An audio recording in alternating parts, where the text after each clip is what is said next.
In this edition of the Red and Blue Political Roundup, President Trump and House Speaker Nancy Pelosi are at odds over the State of the Union. In a letter sent to the president Wednesday, Speaker Pelosi said the address would not happen during the government shutdown. Here's how the president reacted at the White House later in the day. The State of the Union speech has been canceled by Nancy Pelosi because she doesn't want to hear the truth. She doesn't want the American public to hear what's going on. And she's afraid of the truth. And the super left Democrats, the radical Democrats, what's going on in that party is shocking. Nancy Pelosi, or Nancy as I call her, she doesn't want to hear the truth, and she doesn't want to hear, more importantly, the American people hear the truth.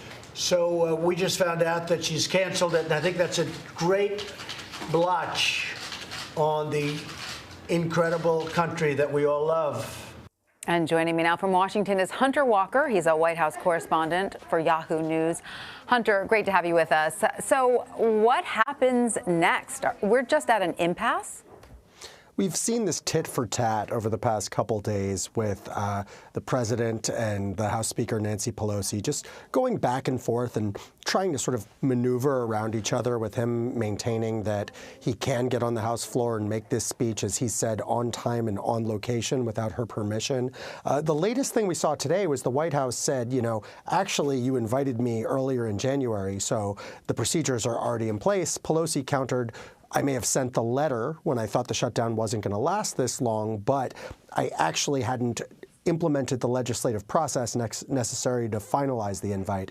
You know, I think a lot of people are going into the arcane House rules here and kind of wondering whether or not Trump can hit the House floor.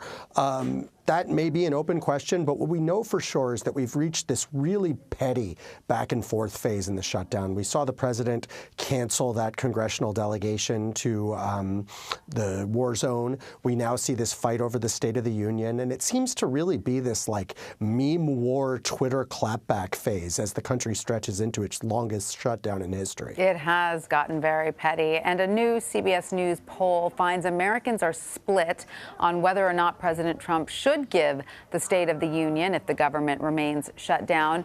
So is this playing into the White House's decision-making at all?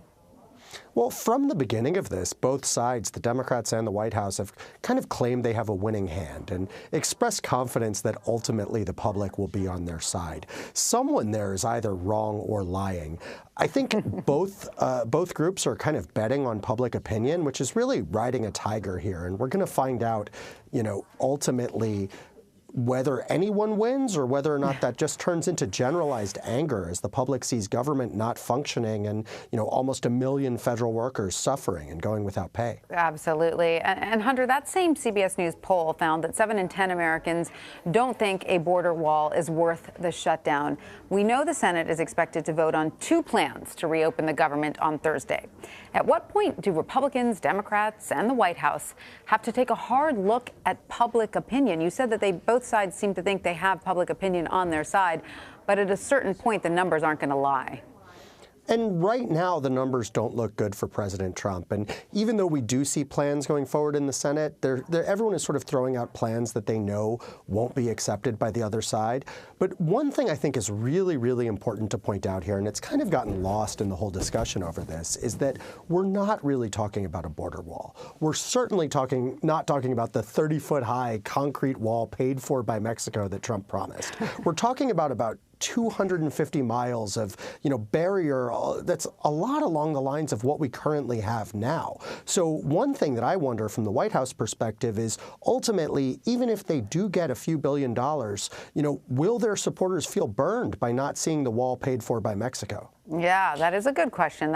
You never hear that come up anymore, who's paying for it. Although President Trump did say through the renegotiated NAFTA deal, Mexico would actually be paying for it. I don't know if that's I asked him about that and sort of said, what specific mechanism in the deal would cause Mexico to pay for it? And, you know, he really didn't have a satisfactory answer to that. He said that, you know, there would be increased revenue coming from this deal. And, you know, experts don't agree on that. But even if you give him the benefit of the doubt and say, OK, we're going to make a lot more money with this trade deal, Congress still would need to appropriate those funds to go for a border wall, and they're clearly not willing to do that right now. Very, very good point. Hunter, moving on now, President Trump's former personal attorney, Michael Cohen, said he is postponing his testimony before Congress because of threats against him and his family. Cohen's attorney said those threats were made by the president and Rudy Giuliani. So, Hunter, what has been the White House reaction to this statement by Cohen? Well, it's actually really interesting. The president responded to this by saying the only thing that Cohen is threatened by with the truth, which is, I find funny because it echoes what he said about Nancy Pelosi. She's afraid of the truth. So everyone is worried about the truth except for him and his view of things. But, you know, I've talked to sources close to Cohen, and they're talking about threats that, when they say threats, they're talking about comments President Trump and the president's attorney, Rudy Giuliani, have made in public and on Twitter, where basically the president said, look out Michael Cohen's father-in-law, and implied that Cohen's family could potentially be facing legal jeopardy. So that's a pretty extraordinary statement for the president to make about someone who has testified against him. Absolutely. And I guess you could see why he'd be worried. Hunter, Democrats on the House Oversight Committee are launching an investigation into security clearances at the White House. What are they looking for exactly? And is there a reason for the White House to be concerned? Well, there's a lot of questions about a variety of officials in the Trump administration who weren't able to qualify for security clearances and were still able to continue in really high-level jobs in the White House. One of the people who's most been at the center of this firestorm is Jared Kushner, the president's top advisor and son-in-law. And, you know, he had a really long delay to getting a clearance and still was able to continue in a very, very high position. So that's one of the questions. Another person the Democrats have questions about is one of the more colorful figures in the Trump administration. This is the Mustang-driving, heavily accented National Security Advisor Seb Gorka. And he never got a security clearance, even as a security advisor, and was still on the White House payroll. So they want to know how he was even able to draw a check when he didn't seem to qualify for the job he had. Hunter Walker, great to have you with us. We really appreciate your time. Thanks for having me.